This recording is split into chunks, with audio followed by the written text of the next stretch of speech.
Државната комисија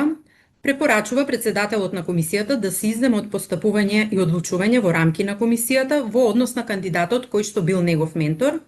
а ова со цел да се избегне било какво сомневање за влијание, директно или индиректно, врз носењето на одлуката на комисијата,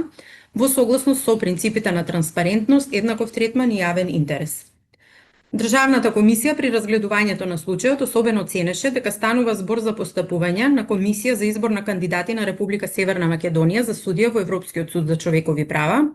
па во таа смисла ги имаше предвид и стандардите утврдени низ судската пракса на Европскиот суд за човекови права во поглед на непристрасност. Имено според стандардот на објективна непристрасност при одлучувањето утврдено од Европскиот суд за човекови права, не е важно дали постои реална докажана пристрасност, туку доволно е да постои можност за оправдан сомнеж во непристрасноста од перспектива на разумен наблюдувач. Имајќи го предвид се погоре наведеното, Државната комисија нема елементи за натамошно надлежно постапување, поради што